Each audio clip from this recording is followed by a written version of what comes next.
Thank you so much. Thank you. Thank you guys for this opportunity to introduce Pastor Cory. And please forgive me for referring to him as Pastor Cory, but all of us who go to Tabernacle, that is his name to us. He is not Dr. Jones, he's Pastor Cory. So I am honored to be able to introduce Dr. Cory Jones. He has served Tabernacle Baptist Church since December 2012. The hand of God has been evident in this union of pastor and people. During Dr. Jones' tenure at Baptist Church, he has experienced exponential growth, or we have experienced exponential growth in all facets of the ministry. Hundreds of individuals and families have been touched by Dr. Jones' teaching and preaching ministry, and as such has been a result in uniting with Tabernacle Baptist Church, or TBC as we refer to ourselves. The TBC worship experience has evolved to reach persons of all ages so that they can have an intimate relationship with God. In addition, the church's outreach has stretched to reach new demographics, including the adoption of a school in Ghana. Throughout the leadership of Dr. Cory Jones TBC, our main focus has been Christ-centered village. Dr. Jones has brought so many families together, so many organizations together. And I'm not going to read his whole biography. You guys could go to the church website to finish reading up on him. But I just want to say personally, I know Pastor Cory personally. He's an amazing person, and I'm grateful to have him as my pastor. And I'm grateful to be a part of the church because of everything that has happened with me. And I truly believe that he was a dynamic force in helping with my election, and so was all of the congregation at Tabernacle. So I personally am indebted to him. So I thank you for this opportunity. So now I will turn it over to Dr. Cory Jones.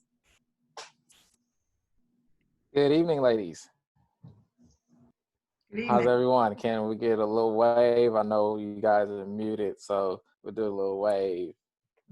Well, I am just excited to be here, and I'm so appreciative. Nancy, thank you. Sarah, thank you. Felicia, thank you.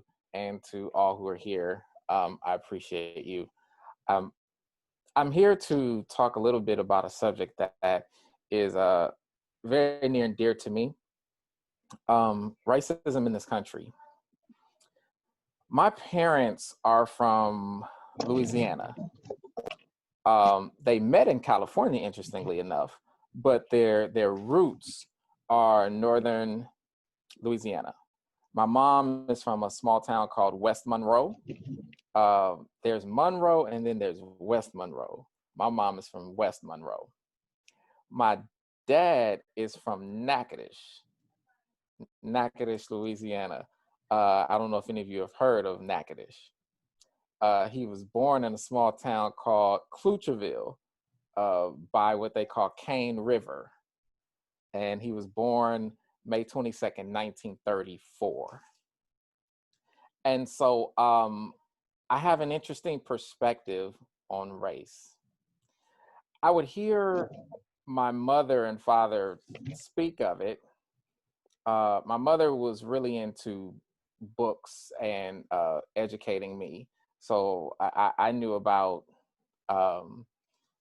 Dr. King and Rosa Parks and all that stuff as a kid.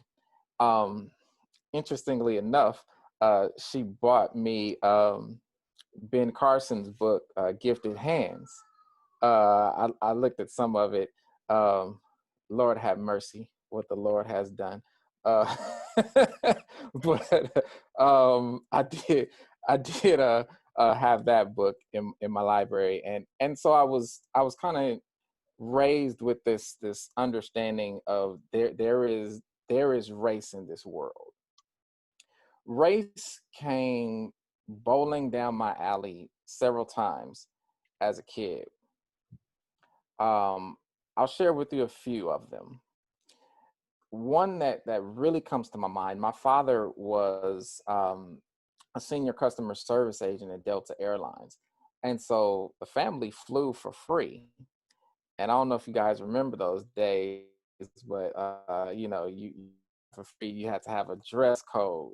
And so I remember putting on my little suit, and we would have good seats and all that stuff.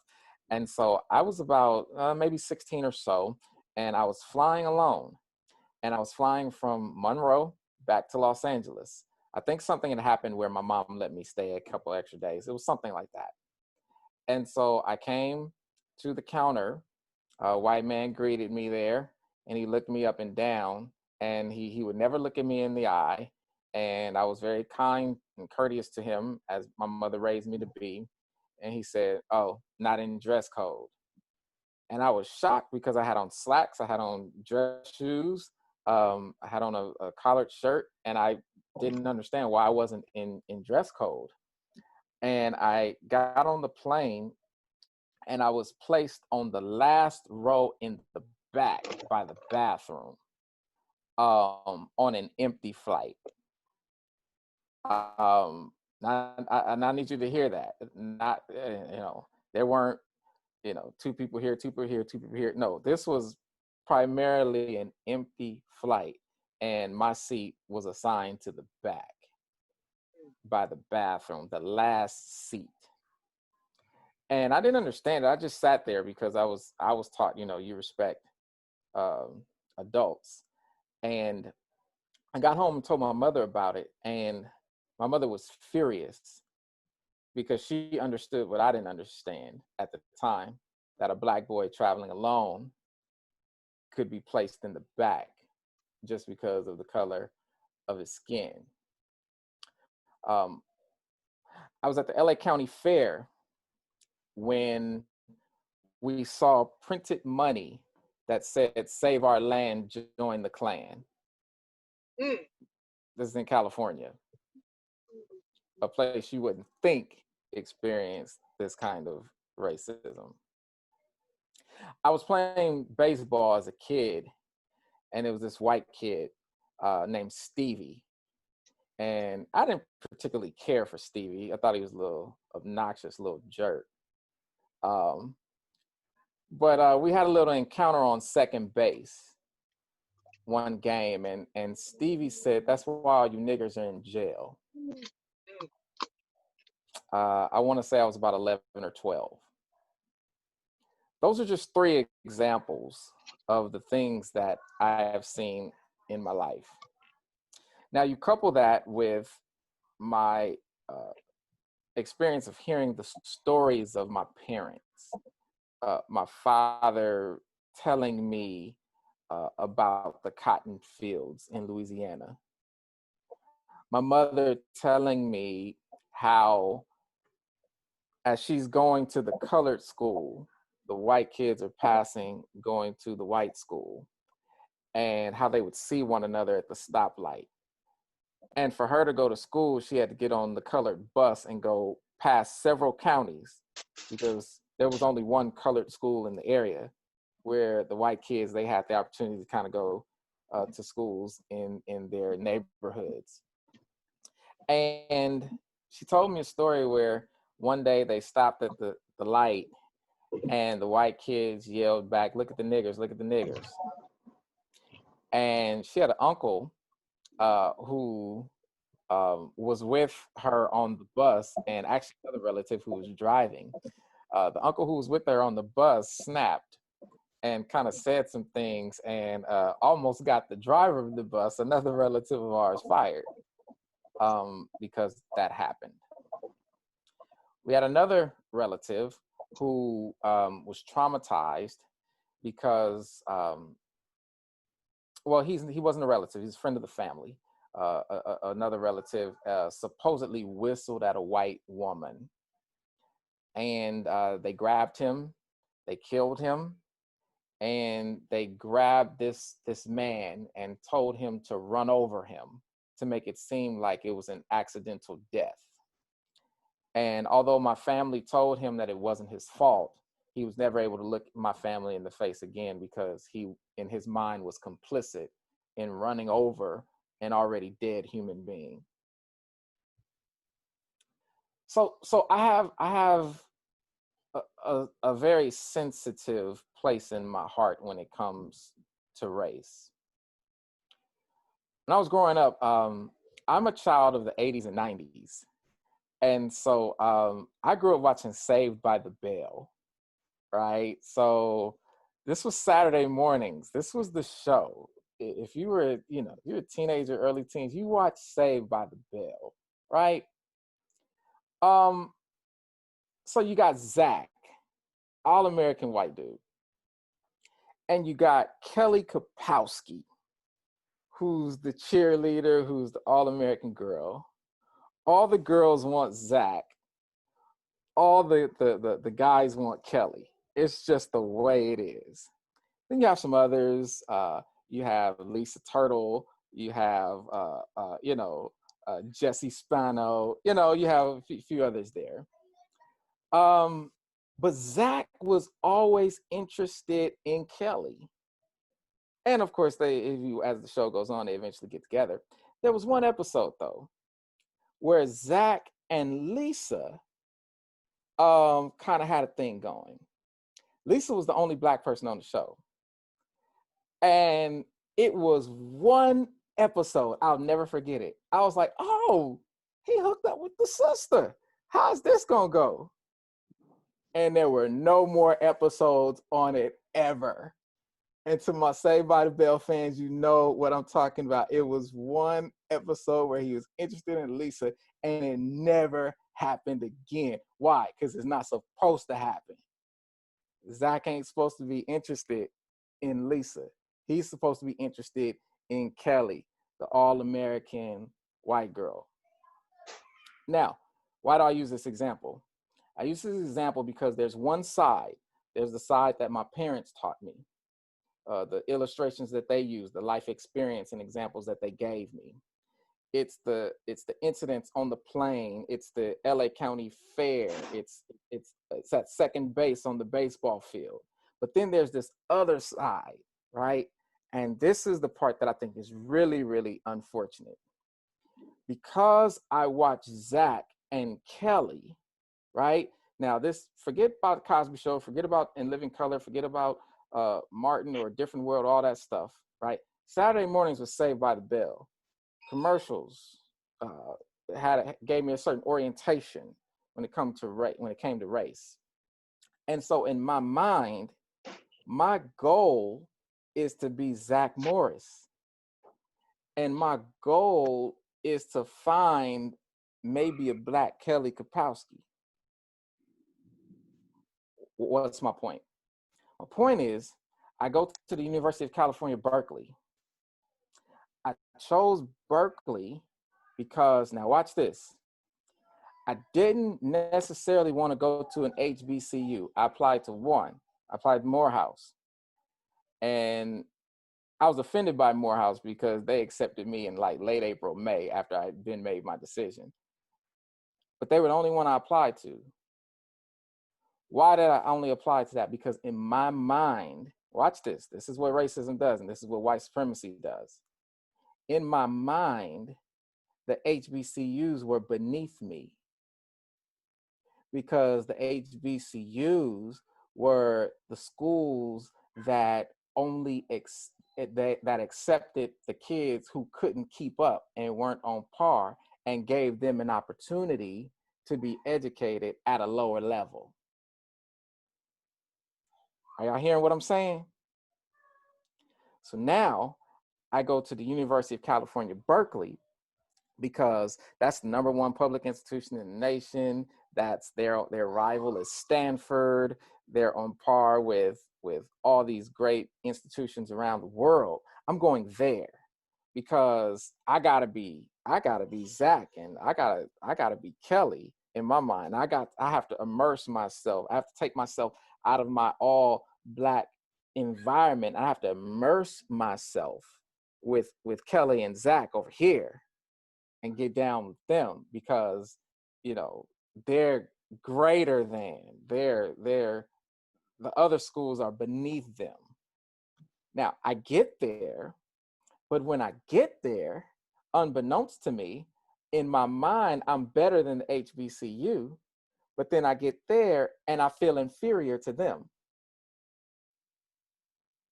That's the twisted nature of this thing, right? So I have on this side how I'm raised, how I'm indoctrinated and understand race. But yet on this side, white supremacy has me messed up, and an indoctrination that white is better, right? So now I go to this school, and it's not until my second year in a sociology class where this white girl said probably the dumbest thing that I've ever heard in my life at that point in class, and was making an educated statement. And I looked at her, and she looked back at me. She said, "You okay?" I said, "Yeah." And I kept looking at her, and she was like, "Are you okay?" And I'm like, "Yeah." What she didn't know was, in my mind, I had said to myself, "I'm smarter than you. I'm actually smarter than you. And I think I'm smarter than everybody in this class." And it was the first time in my life that it registered to me that God made me Black, God made me beautiful, God made me smart, and God made me just as smart, if not smarter than anybody I come into contact with. So it's this tension so that racism creates, it brings you down in the sense of feeling the inequality. But then on this side, it also brings you down because it messes you up innately to sometimes view yourself as less than. So this is a serious, serious thing that we're dealing with in this world. Now, I'm gonna throw another piece into it. The third piece here is when you talk about police brutality and you talk about what's going on, everyone's talking about George Floyd and what happened in Minnesota. The George Floyd situation infuriates me. And it's not that that man died. It's that it took this for folks to believe what we've been talking about for years of unfair treatment from the police. A few years ago, I was in Atlanta, and I was at downtown Atlanta, and it was a lot of one-way streets, and I had to make a right turn to go where I was going. And it was one-way traffic coming this way. So I had to turn from a one-way onto a one-way. I couldn't see to my left, so I pulled out a little into the crosswalk slowly because I didn't want to hit anyone. But I figured if I go out into traffic, that's more dangerous. So I picked the lesser of two evils. There was a police officer, white police officer on the corner. He immediately starts yelling. I said, "Officer, my apologies." I said, "I couldn't see and I didn't want to hit anyone. So I just pulled out a little bit." And he just yells, "Well, you shouldn't have done it. You're this, you blah, blah, blah, blah." And he just literally yelling. I said, "Sir, I'm apologizing." I said, I know I'm wrong. I'm apologizing, just trying to explain to you what happened. And then he just yells at me some more. And I'm like, whoa. And then another white gentleman comes and his tone completely changes. He says, "Hey, sir, how you doing?" And they just start chummy. You just 2 seconds ago were yelling at me for something that I actually initiated. Of course he was yelling, but I actually rolled down my window and actually apologized, and you're yelling at me. I was so offended, I went to the police precinct. I couldn't get his badge number because he was so far away, but there was a Black lieutenant there. And that Black lieutenant said to me, "Young man, thank you for coming. Thank you for reporting this." He says, "I wish you had the badge number. I know you couldn't see it." He says, "But at that time, there were 3 officers in the area." He said, "So because of your complaint, you have given me the authority to address them." He says, I can't do any, major punishment because we don't have the badge number. But because there were officers in the area, I can sit them down and say, you need to not do this. He said, "Young man, can I tell you why this is important?" I said, "Yes, sir, please tell me." He said, "White folks complain on my Black officers all the time." He said, "Never will the Black folks complain against a white officer." Again, indoctrinated.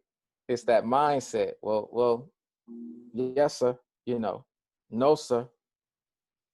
I'm even though I'm being mistreated, it's my job to accept it, to take it, because that's what racism does. So this is a serious, serious thing. This is a serious, serious thing that we're talking about here. And it leads to a lot of discussions that need to happen in this country. Now, let me say this last part, and then I would love to open the floor for some conversation. My church knows that I partnered with a majority white congregation, Columbus Baptist Church. The pastor there is John Grove. The reason I partnered with him, this was back in 2012 when I first arrived at Tabernacle Baptist Church. I got a letter in the mail, and it was from a member of Columbus about a program that I guess we had partnered with. And they saw a photo of Barack Obama in Tabernacle. And so they wrote a letter to me, highly offended that a Christian church could have a pro-abortion president posted up in the church. And so I responded, I said, listen, this is the first black president of the United States. You talking to a black church, you need to chill out. And so I thought it was over. I get another letter in the mail from the same individual from Columbus Baptist Church. And he says, thank you for responding. But after further thought, he says, you can put up some other black people in your church other than President Obama. And then watch this. He says, how about Crispus Attucks? I say, you have got to be kidding me. The first person to die in the Revolutionary War, that's who you're telling me to put up Crispus Attucks with a straight face. That's what this man told me. So I said, you know what? I'm going to just act like he didn't send this, because I'm new to New Jersey. I don't know these folks like this. And, I'm from South Central LA. I still got a little bit of that in me. And that, these folks need to get to know me and know the best of me. And I don't, you know what I mean? I need to be speaking in holy tongues, not French. And so I'm just gonna leave this alone. So left it alone. A couple months later, a black gentleman comes to the church. He is from Columbus Baptist Church. And he says, I'm from Columbus, I just want to talk to you. I'm furious through the roof, because in my mind, you send your token to come, and maybe your token can come in and convince, the black pastor. Basically, I told him in a nice way, thank you for coming, please leave. Finally, the pastor and I go to lunch. And it's at this lunch where we begin to talk. And I found out that he was stressing because black members of his church were leaving, and he couldn't understand why. And it was the beginning of a relationship where we try to open one another's eyes. And so that's where we're at now. In all transparency, I'm not in a good place with my fellow white pastors in the area, a few of them, but they were supposed to keep their end of the bargain and preach on systemic racism and white privilege in June, and they didn't do that. And so I'm not in a great place with them now, but from my understanding, the pressure from their congregations have gotten to them, and they don't want to deal with that. So these are the sections of racism and its effect and my view. And and I'd love to have discussion now. Any questions or comments, conversation, I'd love to have that. So before we start, Cory, Pastor Jones, I'm disappointed to hear about the white ministers and priests in the area. I'm disappointed by a lot of things lately, but you know, I'm really glad that you're here, and we are going to continue these conversations, and we're going to do whatever we can to make a difference. Absolutely. I want you to know that, and I wanted to make a few introductions before you start taking questions. Assemblyman Carol Murphy's here. Thank you so much for coming. Hi. The president of the Southern Burlington County chapter of the NAACP, Crystal Charley, is here. Thank you so much for being here. Crystal Charley in the house. Mayor of Moorestown, New Jersey, Nicole Gillespie is also here. I just wanted to acknowledge you. I don't see anyone else. Did I miss anybody? I don't think so. And Felicia Hopson. Oh, Boaz, I am so happy that you came, Boaz. So Boaz has been organizing protests throughout Burlington County. And if you have been to one of his protests, you can't even imagine how organized, how amazing it is. Not only did he put a great march together and spoke to the police department and got it to work and made it run smoothly, but he also told people about legislation and who to vote for. And we are hoping to have Boaz and some of the other great young organizers in one of our future conversations. So thank you so much for being here. Okay, let's open up the floor. Anyone have any questions, comments? Nobody? Marianne? Oh, I think you could, okay. I have to just unmute it. Thanks for that, Pastor Jones. That's very informative, very interesting. And, you know, we see that even here. My interest is like in Burlington City, how do you find the reception in the city? Like how do you find the city and the county here in terms of your experiences with racism here? That's a really good question. So that's the thing about racism.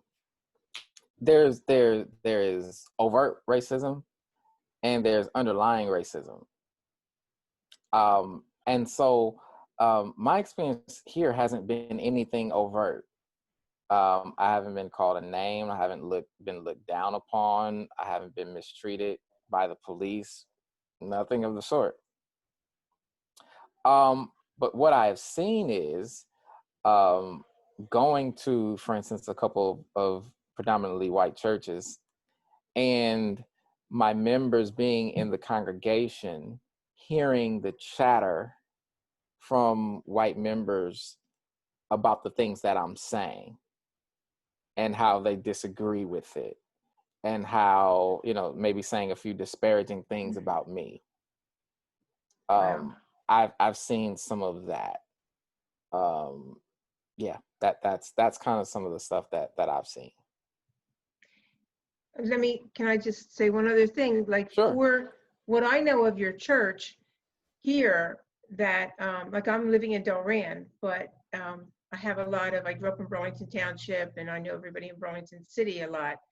And it's so highly regarded. There's such respect for your church in the area and what your congregation and what you have achieved, that it's just impressive that as a pastor, you have such a wonderful congregation. And I think that from what I know, now I don't know, you know, in all the things that you would see, but there's a very high regard for Tabernacle Baptist Church in the area, in this county. So that's a credit to you, a credit to your parishioners. And I'm delighted to listen to you tonight, to have this chance. So thank you for having this, for coming, and thanks to Sarah for setting it up. Oh, thank you for your words. I believe I pastor one of the best churches in the world, and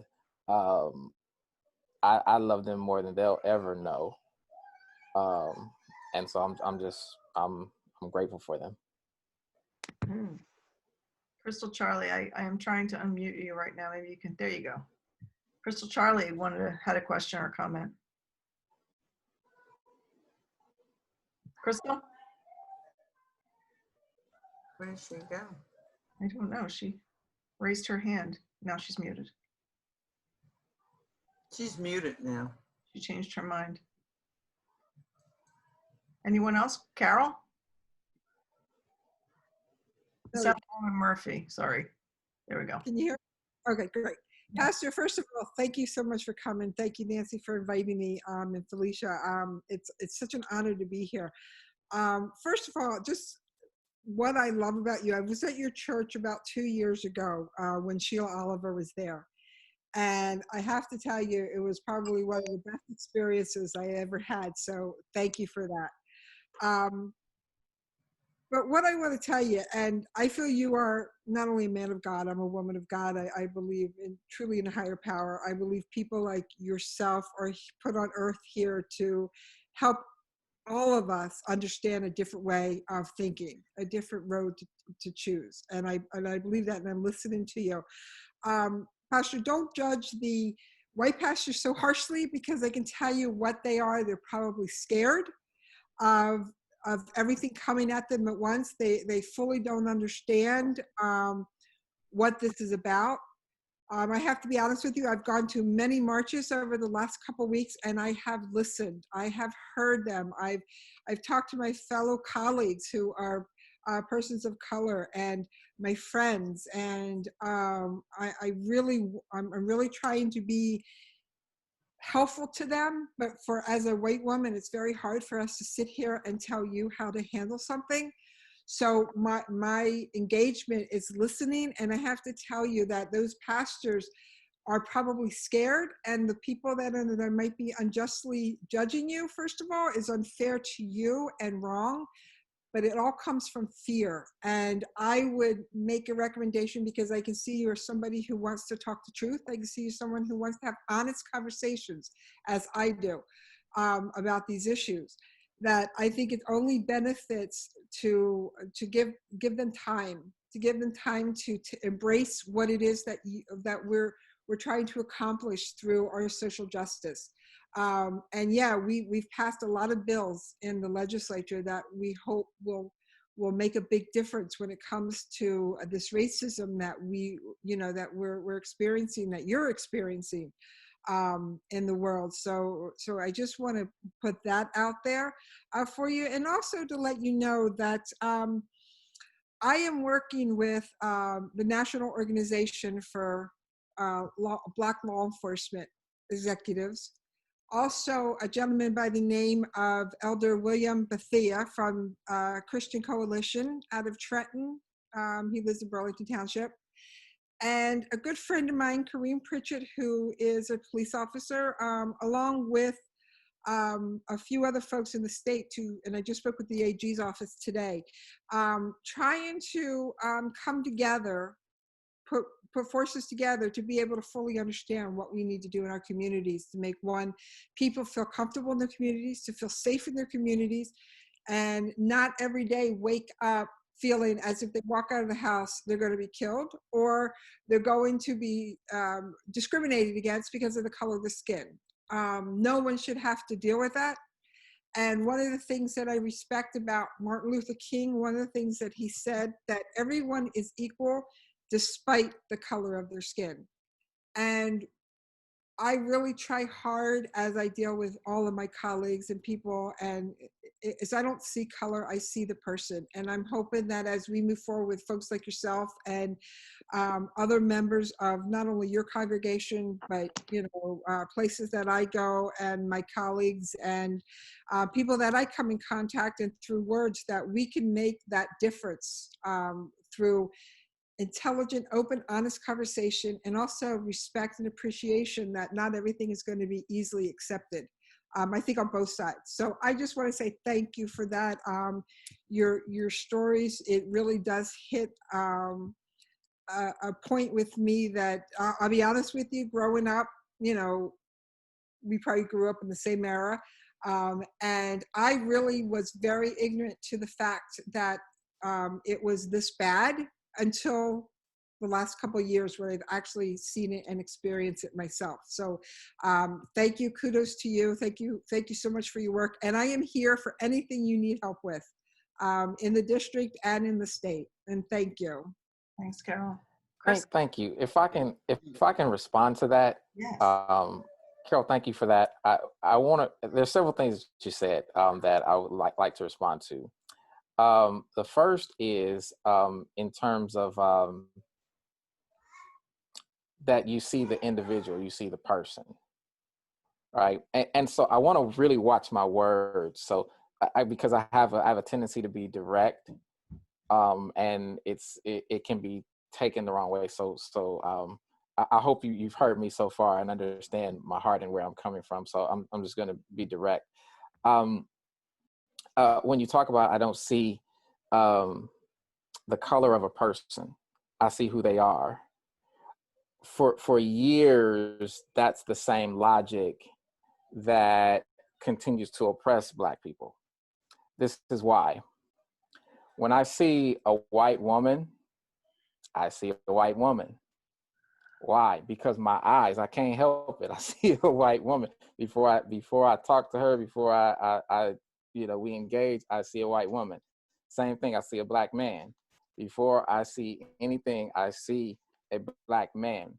And so to look at the person, quote unquote, is to potentially, inadvertently, or implicitly ignore their context.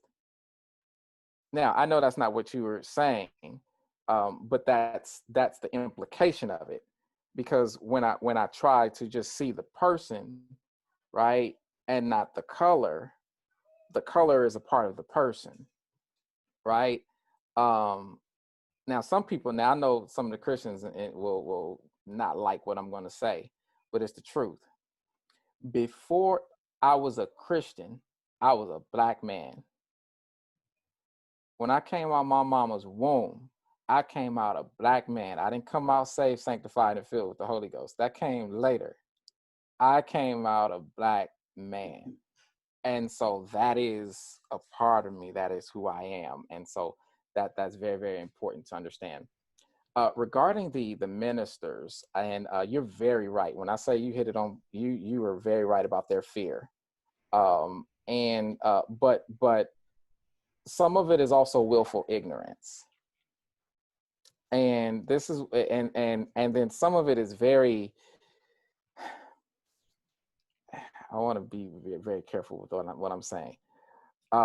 Some of our white male brothers and sisters, when you put the two P's together, privilege and patriarchy, whoo, you got something else right there. And so I had a pastor when Trump was elected in 2016. We got the ministers together to discuss the implications of his election, and so we were talking about injustice, all this stuff, inequality, police brutality, all of that. And a pastor said to me, who was a Trump supporter, he said to me, here is how I look at race issues. He says, I look at it as a man who just got into a car accident. And he said, a piece of glass has cut the man's vein or artery right here.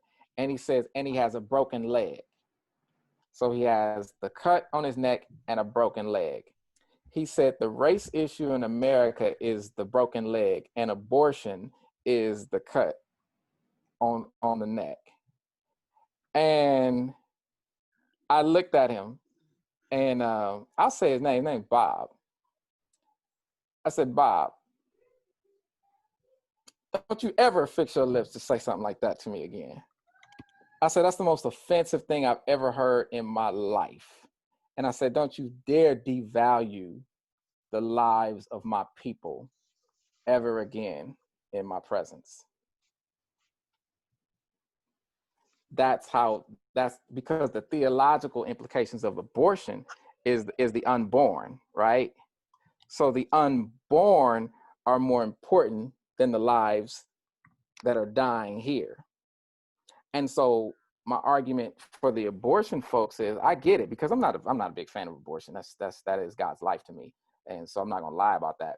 However, I said, if you don't address the systemic issues that lead to abortion, then you're not pro-life, you're pro-birth. There's a difference.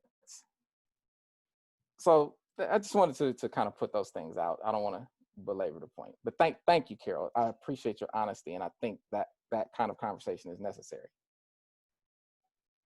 Crystal. Okay, can you hear me now? Yeah. Are we good this time? Okay, sorry about Yes. that. Good evening, everyone. Just, greetings on behalf of the Southern Burlington County NAACP. Pastor Cory is also my pastor. And, I have to say that for the very reason that he was careful with his words is why he is a leader who I look up to, is because he is direct. And I appreciate getting on here and hearing him talk so candidly, as he always does, about race and race relations. And to Carol's remarks, I have to say that while there's probably a great deal of fear, I do think that the willful ignorance weighs heavier. And I think that at this point in time, we can no longer pacify those fears when it's jeopardizing Black lives every day. And it's not getting better, it's getting worse. And so I just want to say that in order for this to hopefully get better, of course we need allies that of all different races, colors, creed, whatever. But we have to stop pacifying the people who are typically held responsible for the oppression. We just have to stop doing it, because there's a couple different ways that you see it happen. And that example that Pastor Cory just gave, spot on, angered me. But we have those who think that it doesn't exist. Racism doesn't exist. And where the willful ignorance comes in, I think that just plays such a heavy part, is because when you look at different doctrines, whether it's your Bible, whether it is just American history, it's all modified and edited to make the oppressors feel comfortable. And you don't really look at the things like the genocide of Native Americans. You never want to talk about how the Black women were raped by their slave masters on an ongoing basis. People don't like to talk about how the fact that the Black man was viewed as a buck, and his job was to go from stable to stable, just breeding children, but never to have a family. You see, these are things, and these are the things that are passed down generation to generation, and hopefully you can only hope that some people realize it was wrong. But until you really want to talk about the origin, you're not going to solve the problem. And we as a nation have got to stop saying it's over. The right to vote, is the right to vote 1965. How can you say you were free since 1965 and people say that you're free, that you've been free? We haven't been free.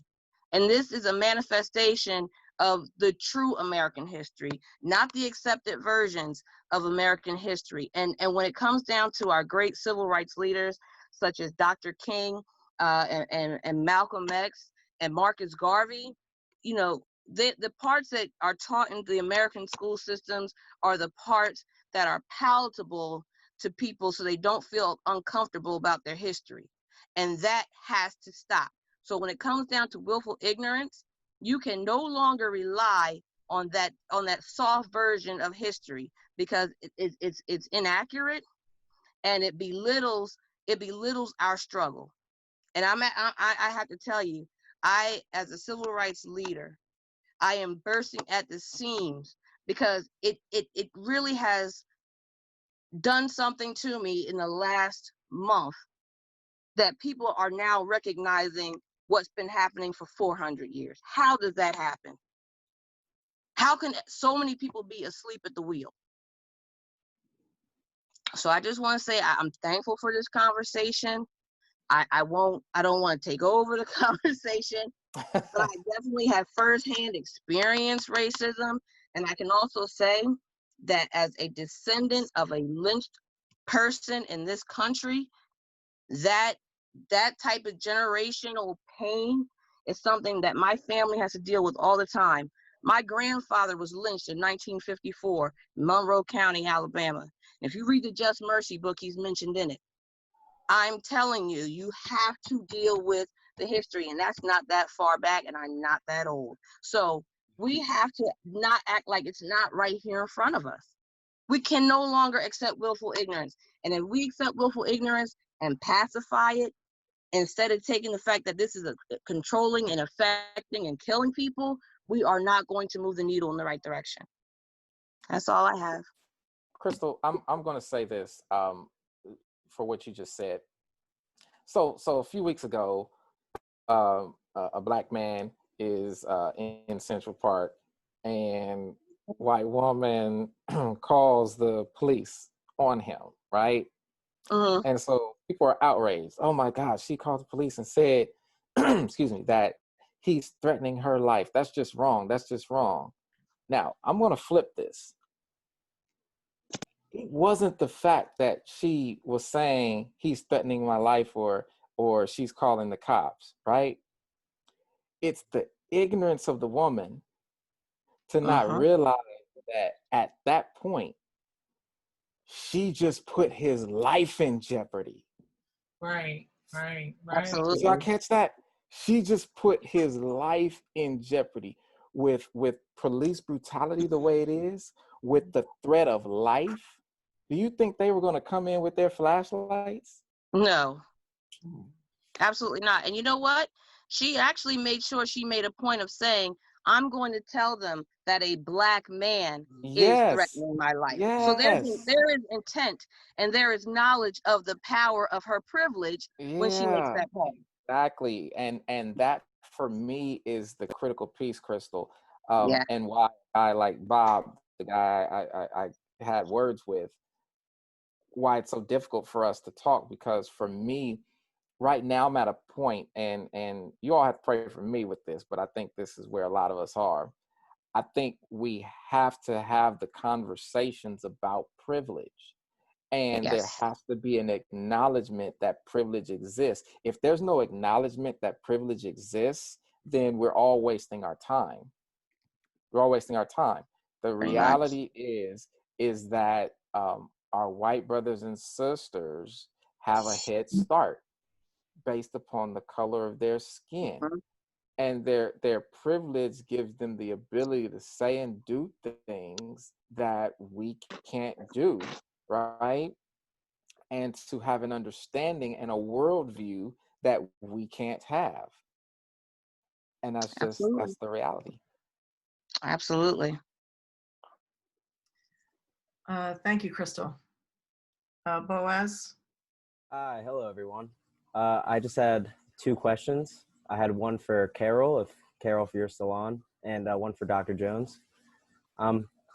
I'll first ask Carol. So you said to empathize with the other pastors, the white pastors, and I can definitely appreciate that. Empathy is definitely necessary, and it can be tough, especially in the position that Black men and women are in at the moment. Empathy can be hard, but I do agree that empathy is necessary to move forward and to make change, progressive change. But what I'd like to ask is, as far as fear from the pastors, what specifically do you think they fear? Is it that they will alienate their white counterparts? Is it fear that they might say something wrong? Is it fear that it's a touchy topic? I would just like to ask you, from your point of view, when it comes to white people and their view on speaking on racism or speaking out against racism, what is the fear and where is it reside?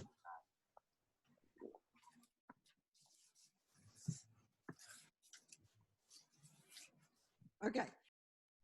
thank you for asking that, because I think that's important. The fear, I think, comes with their own self insecurities, their own ability not to one, accept change. Two is to think a different way than they have been taught all their life. Because remember, while we're trying to change a culture, we're also trying to change a behavior, and we're trying to change a way people have always thought of something. And that comes from a learned ability, not from something you inherit. Discrimination and racism and all of that is something that is learned. It is something that is an action that, as a white person, whether they do it or they don't do it, or they're involved in it, it's something that's to them is new and something that means change. And when you get somebody who is, a little bit older, or who's a pastor who has been preaching a certain way, let's say, or they're used to something the way that they've learned has always been done, that's scary to them. That is something that, you're right. How am I going to justify this with my congregation when my congregation may be predominantly white? Or my congregation may be, predominantly Hispanic, and how does the Hispanic, folks, because we all have our own insecurities that we tend to hide from. And when we're faced with the truth on so many levels, whether it's racism, discrimination, or other issues that we're facing in this world, whether we're Black, brown, white, what comes through is our own fear of ourselves. And I think as we move forward with this, I think what's so important to realize is that the closed-mindedness of some is going to always be closed. And that's bad for them. That's shame on them, because they don't want to learn, nor do they want to put themselves in a position to do what's right. They want to believe that the way they've always done it is good for them, or good for whomever they're in front of. So as you who are, out there, and you are active, becoming active in the community and talking about these issues.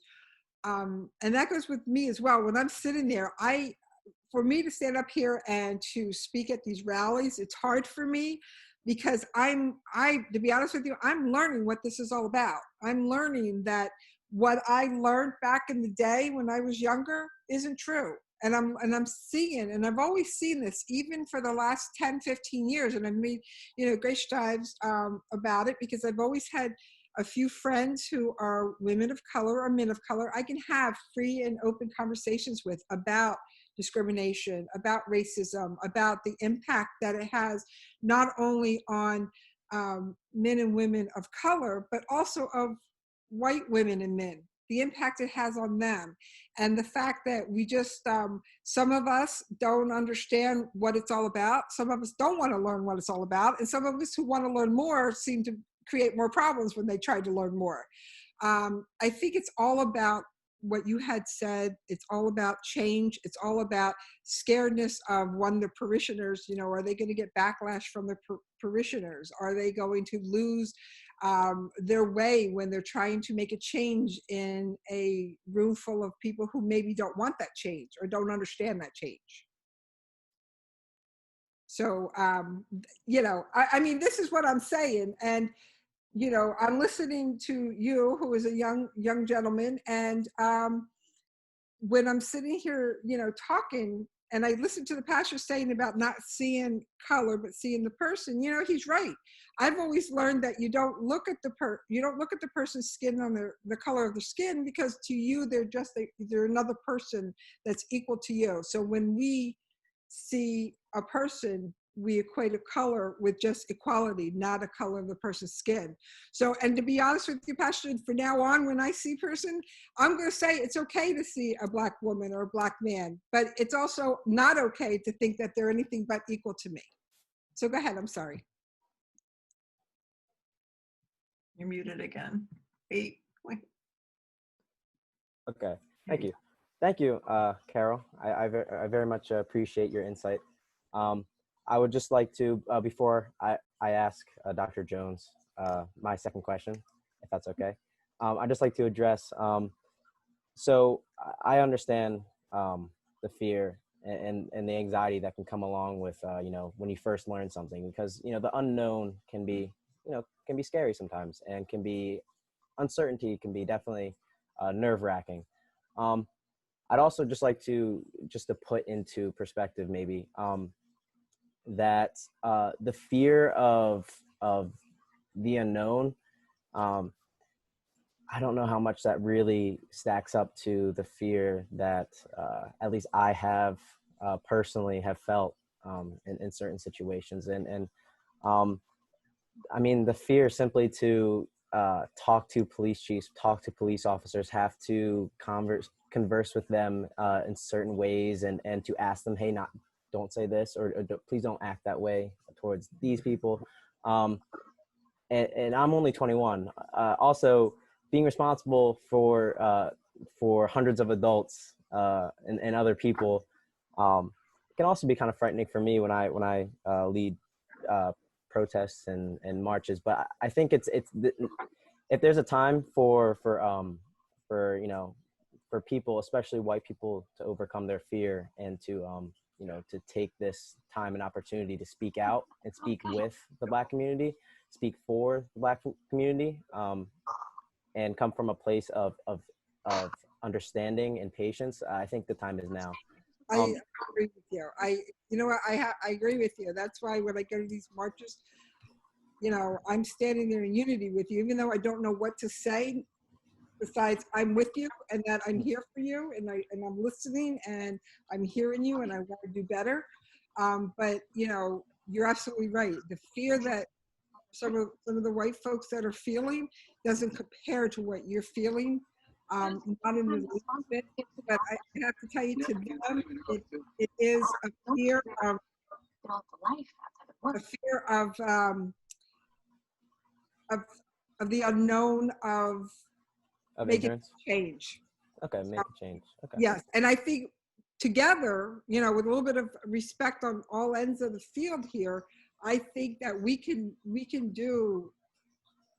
be in a better place this time next year than we are now, with folks like yourselves who are constantly talking about this. And I hope even sooner. Yeah, right. Yeah, no, I mean, I could see this being complete, and with all due respect, we have to get the man out of the White House, because let me tell you something, he is the biggest, as long as he's in this White House, we are going to have this problem that is not going to be resolved easy. And people aren't going to have the understanding that you seek, because we have a man who is nothing but hatred and out there spewing about how, people of color are less than we, and even people who are disabled or who are different than him. He's out there making it a mockery of people's lives.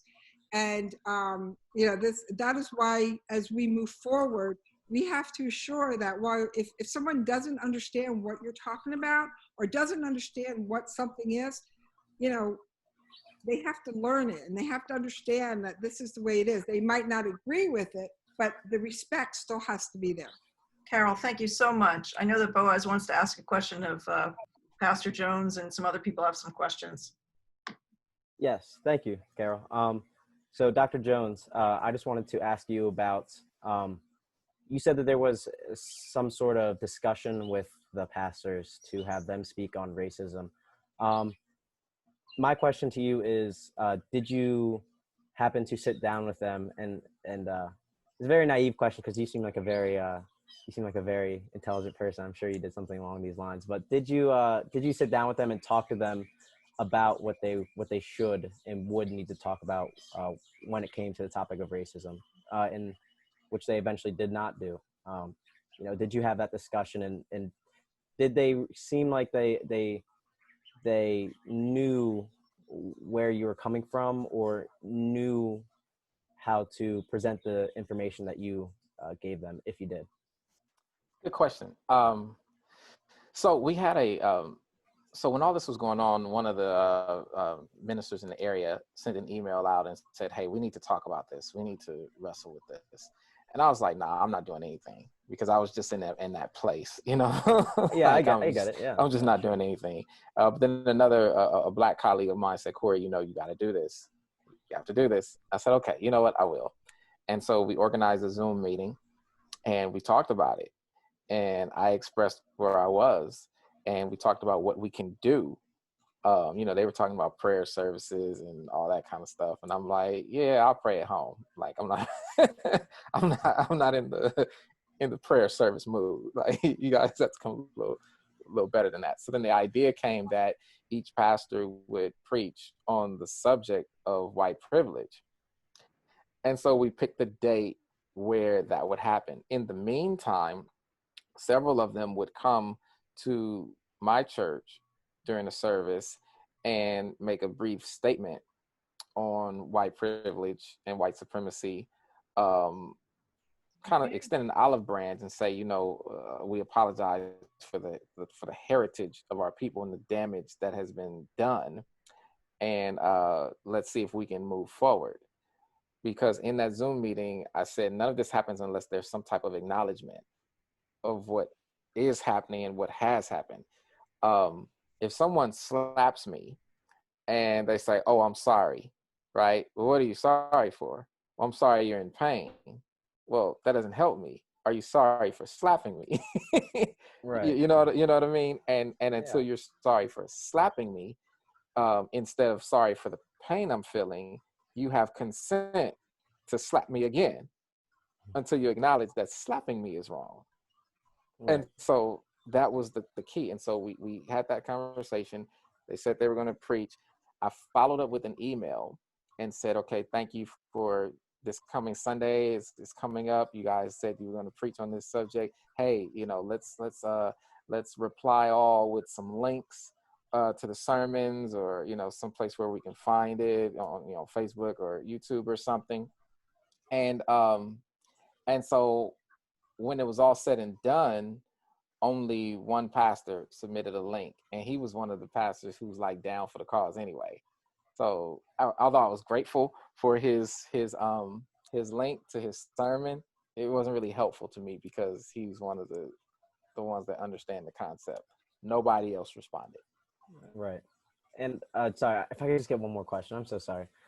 From your perspective, I know you said you're not on great terms, so I don't know if you've communicated since your original planning of the sermon to speak on racism and white privilege. But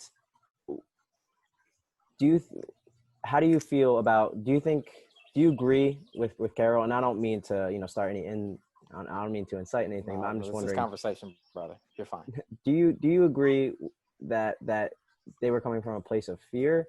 Do you think it was just that they didn't quite understand? Do you think that that they were just uncomfortable? Do you think that they just felt like it wasn't necessary? Because, you know, for me at least, when I, you know, have discussions with people, especially on a professional level, and, you know, they sort of turn around and do something different, or don't keep their side of a bargain, or you know, sort of you know what I'm saying. It doesn't happen very often. So I'm wondering, why do you think that they didn't go through with it? So I don't want to give a blanket statement, you know, because I think some of them have different reasons, but generally I'll give you some trends. I think there is fear, like Carol was saying. I think there is not a full, complete understanding. I think there's a part of them that still disagrees. Right.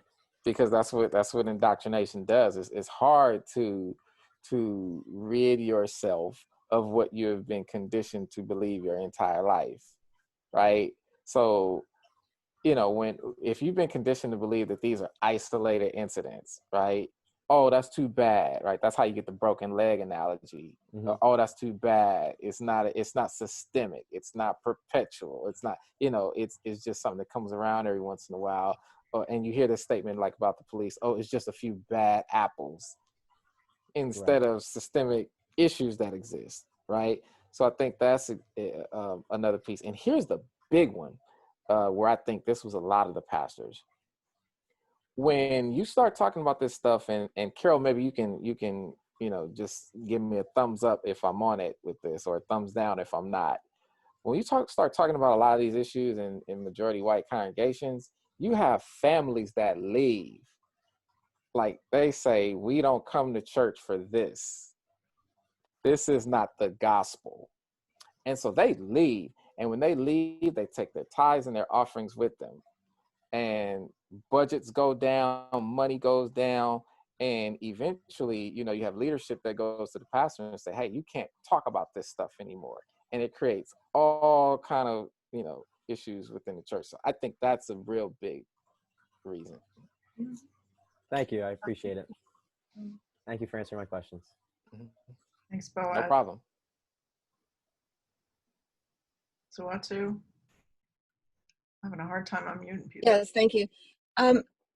So growing up in a predominantly white school and then going to historically Black colleges and universities, what was clear to me is that in the predominantly white environment, you're presumed as a Black person to be inept. You're presumed to be inferior until you prove yourself to be competent. But in the predominantly Black environment, you're presumed to be competent. You're presumed to be brilliant. All of those positive qualities that we have as a people are recognized when you're among other people who look like you, who have grown up like you. So my question, Dr. Cory, is do you think that integration is still, do you think it was ever beneficial to race relations and to Black people as a whole? Ooh, that is a tough question, because that's a double-edged sword. I don't even know if there is an answer. And let me explain why. So you have the Marcus Garvey kind of mindset. Like, we just need to take it all and go back home, right? That's challenging. Transatlantic relationships and being gone for 400 years doesn't always, mesh well. That's challenging. But when you talk about going away and not being integrated and having our own, right? That doesn't always turn out well, right? It gets sabotaged, i.e. Black Wall Street. It gets killed. It gets gentrified. I could go down the list. It gets voter suppressed. And so it's challenging, because I want us to have our own and to maybe be in a separate place, but that separate place is oppressed in a very, very blatant way. And so that's a tough one. I don't really have an answer for that. That's because I'm split. I have internal tension with that question. May I perhaps speak on this by any chance? Mm-hmm. May I? Suatu? Oh, yeah, sure, by all means. Oh, great. So I think as far as the question is concerned, has anything good come from, or I guess anything productive come from integration? I agree. That is a super tough question, but I also think that I don't think we're fully integrated yet. I think for us to be considered fully integrated, we need to be equal on a lot of fronts that we're not. That includes the ability to vote, the access to the same education, the access to the same environment, including clean water, clean air. So I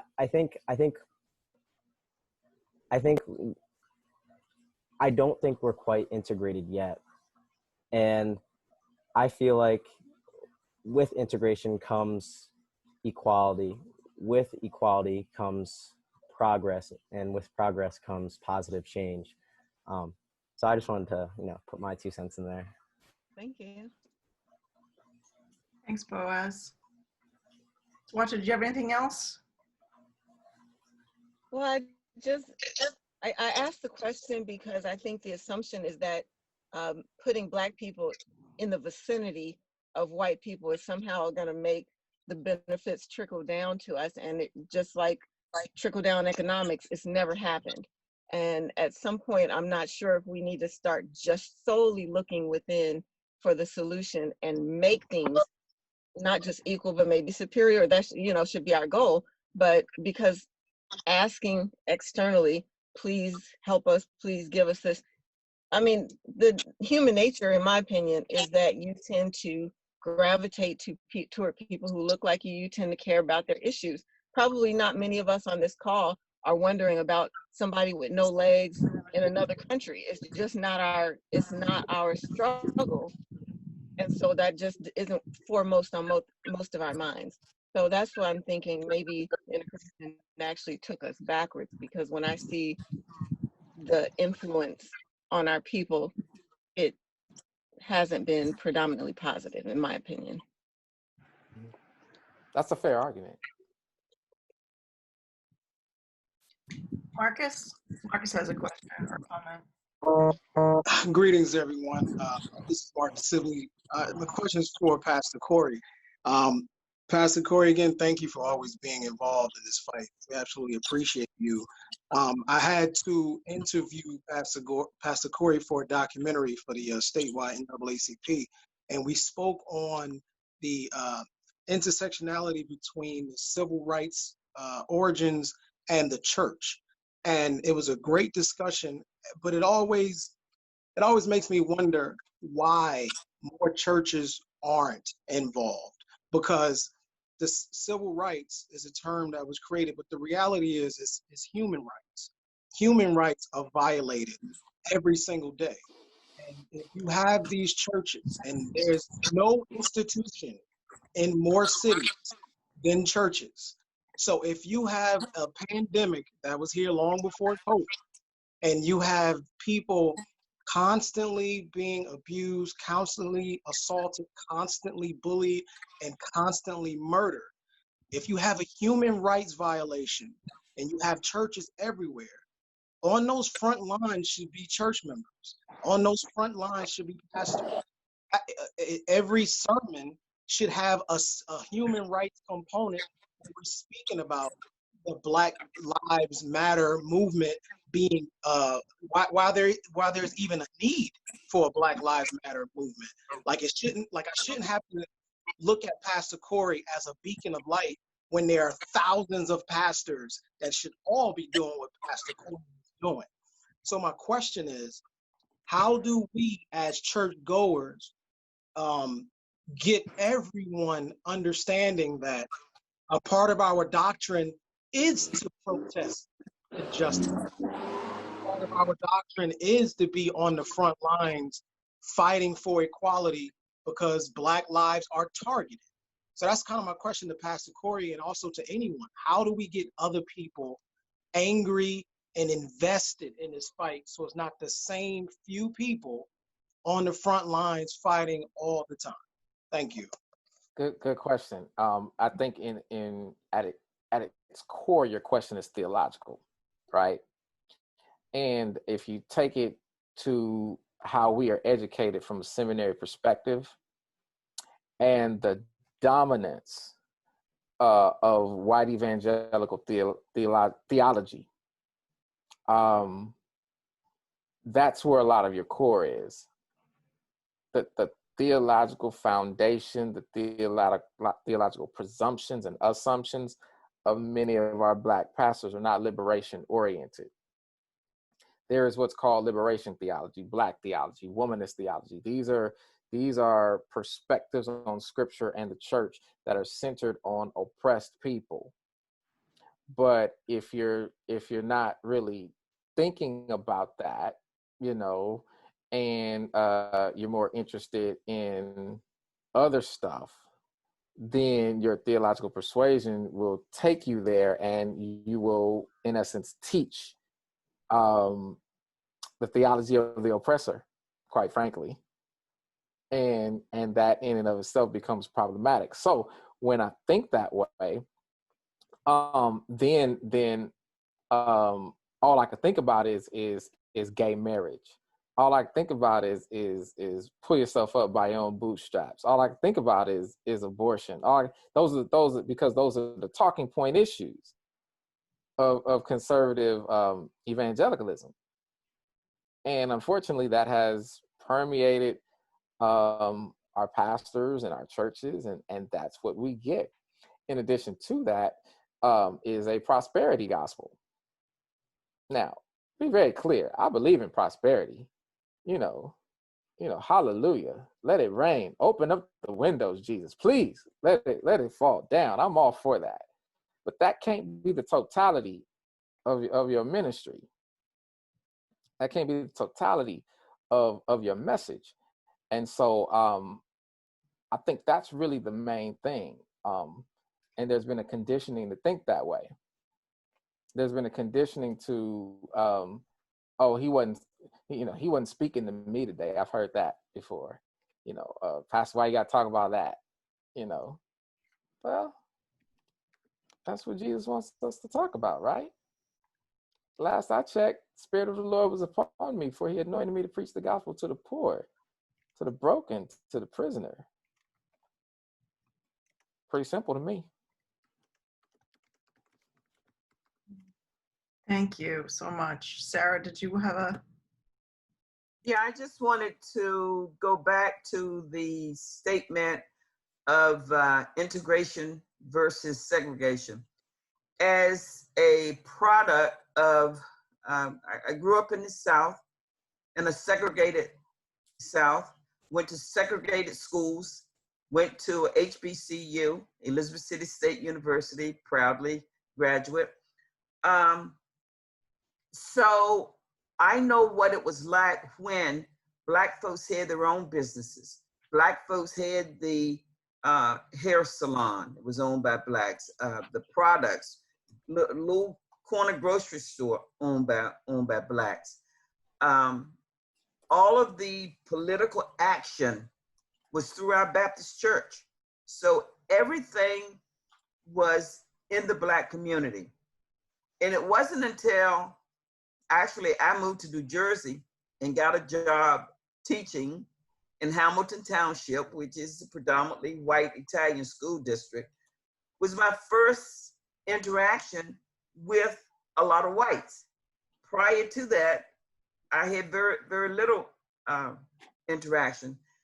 I personally don't think that we are truly an integrated society even now, because I live in Willingboro, which is a predominantly Black town, and we have white communities surrounding Willingboro. So we're not really an integrated country. Even now, we say we are integrated. And yes, we do have an opportunity where we are interfacing more and more with Caucasian people. But as it relates to truly being integrated, we're not. What we did lose, though, we lost a lot of Black businesses. Pastor Cory talked about Black Wall Street. Those type of businesses are gone. In North Carolina, we had Durham, North Carolina, which was the center of Black insurance companies and Black businesses. We lost all of that with integration. We really did, Black businesses. So I'm like on the border there. I'm not sure that I agree or disagree. I do know that we lost a lot. Black folks as a whole lost a lot from integration.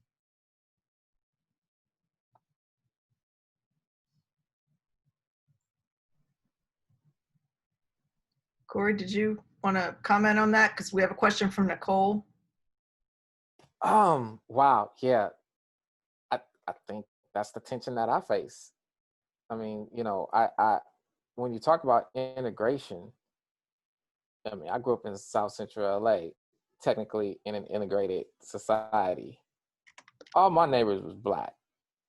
Yeah. We had one white man across the street, Mr. Wietter. Everybody else was Black. All of us. And then you had the Latinos, had their areas. The Asians had their areas. Yet we're supposed to be integrated. But you're not. You know? Nicole? Thanks, Nancy. Pastor Cory, I just want to say thanks so much for what you said here tonight. It's been really powerful and enlightening. In particular, I want to thank you as a fellow graduate of UC Berkeley, hearing about your experiences. Go Bears. Yeah, go Bears. I went there and I learned a lot of the academic version of racism and injustice, and I'm still learning how incomplete that was. So I appreciate hearing what it was like for you there. But what I wanted to talk about or ask about was, as an elected official in one of those not integrated towns surrounding Willingboro, we had a protest here in about a month ago, beginning of June, and the young people who organized it were just amazing. And the stories they told were incredible. And so many people, myself included, were like, wow, the experience that young Black people have in our town is really invisible to us. So what do we do about that? How do we make sure that we understand their experience, particularly as community leaders, but without burdening them further and without putting them in the position of, hey, educate all of us well-meaning but ignorant white people. So it's just something that's really been on my mind since that protest, and I'm thinking about ways that I want to try and center, lift Black voices and center Black experiences. But again, I struggle with burdening the not very many Black people in this town with having to, drag Morristown out of the dark ages. So I'm not sure if that was a question or just pondering. I'm trying to get where the question is. I'm sorry if I missed. Yeah, I guess I'm just interested in your thoughts about where's that boundary between white people have to do the work themselves. How do we get better at understanding the experiences people have in our towns without further burdening, Black folk and expecting them to. Got you. Okay. Thank you. Sorry, I didn't know. Yeah, that was a little long-winded. I apologize. My apologies. So I say several things to my white brothers and sisters. The first is, and I think this is the big one, right? There are conversations, and my white sisters who are on this call, this Zoom meeting, if I'm not telling the truth, please tell me, but I am about 99.9% sure that this happens. That you have been in the midst of some inappropriate conversations where things have been said, words, terms have been used, right? And I think the first thing is to when you're in those settings, to say something, right? To say something. Number two, again, it's so important to understand privilege and what majority means and the implications of it. And so that's really a challenge, right? That's really a challenge. Okay, so if I'm 6'5", right, and I'm playing basketball against, someone who's 5'7", I have a clear advantage. So when I win, am I going to say I won because I'm simply better? Or am I going to acknowledge that, yeah, I won, but I'm 6'5" and this person's 5'7", and I had these advantages? So I think those two are critical. I think it's so important to acknowledge that, right? Make that clear. When I got to UC Berkeley in 1997, these white kids were all on the internet. They knew all this stuff. I didn't know what internet. What? We didn't know anything about the internet. Well, you know, I had to learn that stuff. They had a head start that I didn't have, right? And so it's important to just acknowledge that. But here's the thing, it's okay. It's okay. It's like, you know, just acknowledging something is the first step to coming together. So I think when you talk about burdening Black people, I think that would take the burden off of us. You know, whenever I hear a white person say, yes, I acknowledge privilege, it just makes me relax. And I can just talk, we can have a conversation and start moving forward. So I think those two are big. Thanks. Thank you. And thank you for that. Yeah. So Reverend Cory Jones needs to wrap it up pretty quickly.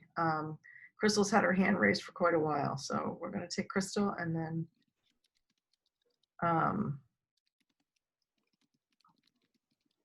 whoop. Okay, we good? Yeah. Okay, so I just want to be really quick. I just want to jump on the integration question. That is a tough one, especially coming behind Nicole Gillespie, because she is such a leader who I have a great deal of respect for. And the one thing I can honestly say about the leader she has always shown me to be from our first encounter is that she doesn't sit comfortably in the realm of willful ignorance. That's just not her. And so I thank Nicole for her leadership and wanting to be a progressive leader in these times. So Nicole knows I think the world of her, but I just want to say that, you know, I appreciate how you go about trying to understand and be a part of the solution, and you do the two hand in hand very well. So I just want to say my respects and thanks to Nicole, being that I'm coming right behind her. Now, the other thing I want to say, though, with the integration question, it's really a tough one, because we talk about separate but equal.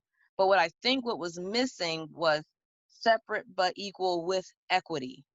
Right. I think that, like Ms. Holly said, you know, when you had segregation, you had a Black economy.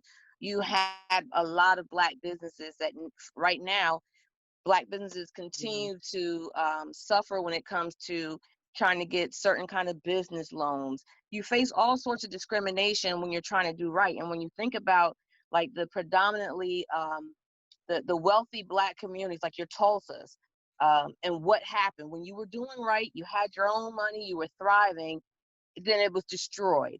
And so I just think that that question is a very good question, and it should be really thought-provoking, I guess, probably for all of us, because you wonder where we would be if we still had those things. Now it's a movement to support Black businesses as if they weren't always like, you know, seemingly competitive businesses. You know, and it shouldn't be that way. And, you know, I just want to say to my Black brothers and sisters, please do support Black businesses, because like we've talked about earlier, and Pastor Cory mentioned earlier about what you've been indoctrinated to think, like Black businesses, you know, we don't expect a discount because they're Black.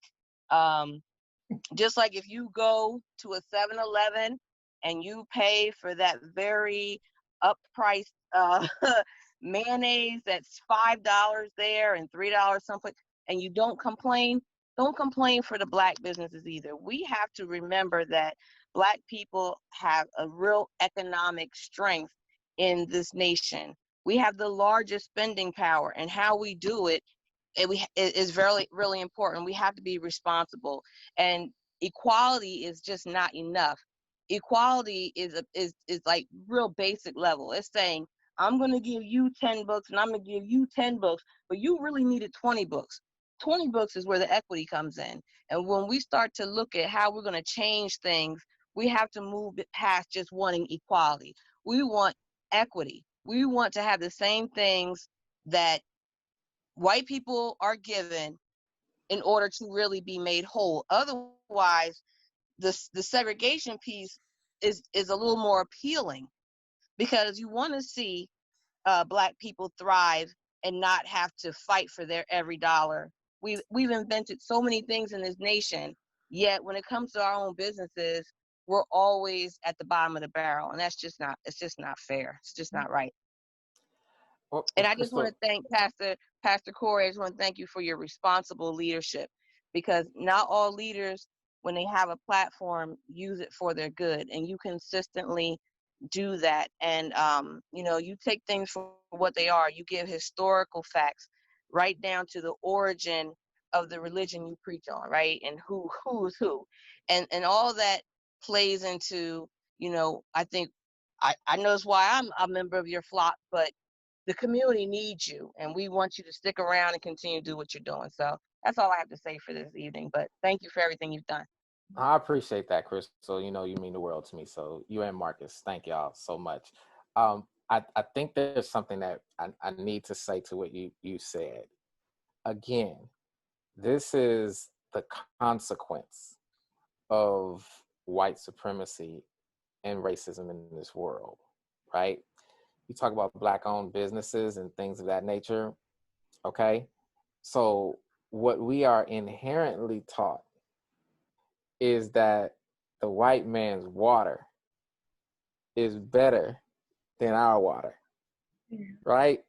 And you guys, for the Black folks on this call, I'm telling the truth. It's this indoctrination. Now you keep using those words, conditioning.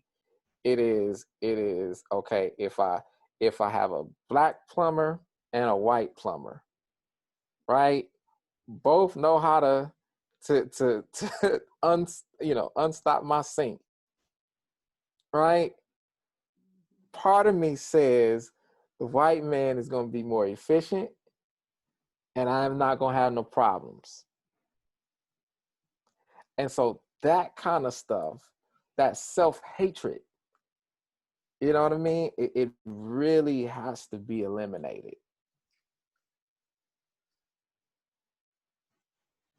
Thank you so much for that. We have a couple more questions. I don't know if you have time. We may have to take this up on another day. Can I just make one other statement? Yeah, sure. I have a couple minutes. I have a beautiful 6-year-old that I have to attend to, and I want to get her on a quick late night bike ride. Okay. A daddy-daughter bike ride, and so so I'm waiting on that. I'll hold my question for later. Another time. Take care of the code. Do you want to take one last quick question from Wanda? Sure, I'll take a quick question. No problem. Okay. I can't unmute you. There you go. Am I unmuted? Yep. Can you hear me? Yep. Good evening, Pastor Cory. Nice to see you. I'll try to speak quickly because your time is short. On the matter of integration, we never had the envisioned integration. So to talk about wanting to go back to segregation, I have a few years on some of the members here. I came through my birth before we had desegregation. Even though I was young, segregation worked in some communities, but we need a combination and coalescence. And Pastor Cory, I'd love to talk to you personally soon if I could possibly do that. I come from a family that worked in civil rights nationally. And we need a coalescence of more education on our history, our United States history, our Black history, what actually has happened. There's so many distortions that are currently available to people, contemporary people, that are inaccuracies on what our history has even been. Mm-hmm. So we're in danger of veering off in some wrong directions based on those inaccuracies. I'd like to speak on Christianity. I'm a Christian woman myself. We know that all folks who claim to be Christians aren't Christian, including the ministers and the pastors. Wow. I came up from a family that taught me at an early age, what does Christ say? What did Christ lead? What did Christ teach in behaviors? I'd like to have more conversations how all this ties together later on to coalesce that. As far as Black Wall Street and those times, those were factors that came about because of the oppression. Right after the Civil War, during Reconstruction, we had a tiny time of flourishing before that was squashed.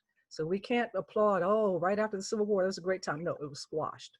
during Wall Street times. That was a moment as an outcome of being restricted to areas. We had Black Wall Street, but all across America, everybody did not have Black Wall Street. That was a rarity. My family members fought and recognized we needed the law. We needed to change this on the national level, the Supreme Court level. This was required because people were not willingly going to do everything that was necessary on their own. We need to have the conversation include the legalities that we continue to need to have in place as we have a coalescence of the history, the legalities, the knowledge of Black history, the knowledge of American history, the knowledge of world history, the knowledge of ancient history. There's so many distortions and inaccuracies, and there's never enough time in this current month with all that's going on to address everything. I would love to have somebody like Reverend William Barber, who's done such a miraculous job in North Carolina and other states. Yeah, he's amazing. With his Moral He's Mondays. amazing. He has managed, and every region has a different culture, they have different factors. We always have to consider one place is not uniform and the same as another. For the reasons that he's been able to coalesce his factors, he's been able to bring in the white ministers, the white congregants, the thinkers, the people of heart, and begin to make some inroads in his fashion. But again, there's just so much more. I'm going to cut it short because I want you to get to your bike ride. Thank you. well, I will say about that. Number one, William Barber. If you guys don't know who William Barber is, he's just he is next level. And I'll tell you, I wanted to get him to come and speak, and but I didn't go through with it. Do it. The reason I didn't. Well, here's the reason I didn't. The reason I didn't do it was because these days, and this is what it, I mean, when it was told to me, I was like, wow, this dude is amazing. He's taking less and less speaking engagements because he says it takes away from his time to do the actual work. So booking him to come speak is much more difficult, and he won't come unless there is a purpose and a strategy to accomplish something after he comes. If that's not in place, he, like for a regular Black History program, he ain't coming. There has to be something in place that's going to help people that he's coming for. And I was like, wow, this dude is just amazing. And so I will say that. Number two, to your point about the rarity of a Black Wall Street, you're telling the truth. I told you earlier about my mother going to the colored school, right? My mother was homecoming queen. My mother was one of the smartest in the class, right? She moved from Louisiana to California. She started out at Southwest Community College and was at the bottom of her class. Mm-hmm. Now think about that. She was the smart girl in Louisiana, got to California and had to work. She said she discovered that she wasn't as smart as she thought she was, right? And it wasn't going to college that did it.